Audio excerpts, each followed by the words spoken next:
السلام عليكم ورحمة الله وبركاته حبايبي، يا رب تكونوا بخير. عاملين ايه؟ اللهم صل وسلم وبارك على سيدنا محمد. النهاردة هنعمل الأكلة بتاعتنا اقتصادية بس من حلاوتها هتدمنيها. هنا بقى بنزل بالسمنة، بعمل المدفونة. طبعا المدفونة في ناس بتعملها بفراخ وبلحمة، أنا بقى أعملها ببطاطس. نزلت هنا بقى بالسمنة والبصل، فضلت أشوح فيه شوية لحد ما دبل بس كده، يعني يدبل معايا بس. وبعدين نزلت بالبطاطس برضو بنفس الطريقة، أشوح فيها شوية مع البصلة.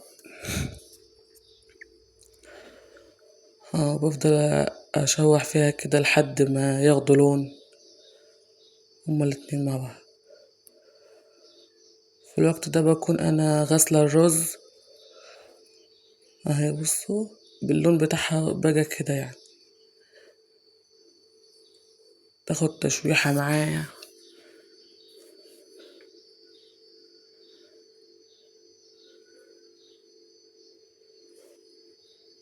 هنا بقى ببقى غاسلة الرز، بنزل بالرز زي ما انتوا شايفين كده، بفضل اشوح في الرز لغاية ما الرز يتشوح معايا تشويحة حلوة، تشوحوا مع بعض. بخل ما بخليهاش تاخد لون في الاول البصلة والبطاطس عشان ما يتحرقوش. اللهم صل وسلم وبارك على سيدنا محمد. اللهم بارك. هنا بقى بنزل بمكعب مرقة، وببقى مسخنة مية. لو ما عندكيش شوربة يعني حطي مكعب مية.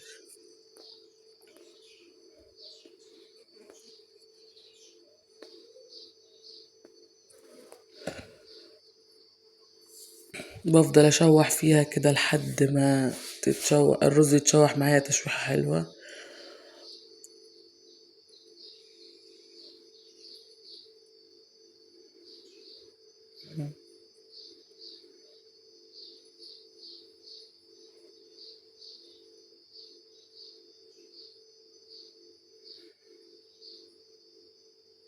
اهو بعد كده نزلت هنا بالشوربة بتاعتها،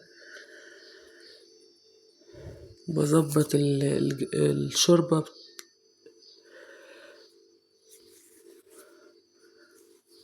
بظبطها كده بقى، بشوفها محتاجة تاني ولا لأ.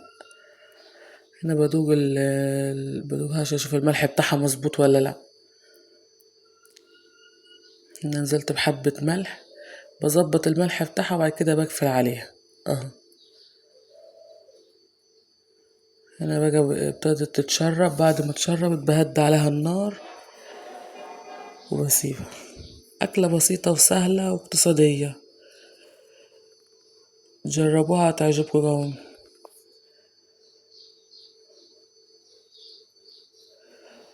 بس كده الفيديو بتاعنا يكون خلص. السلام عليكم ورحمة الله وبركاته.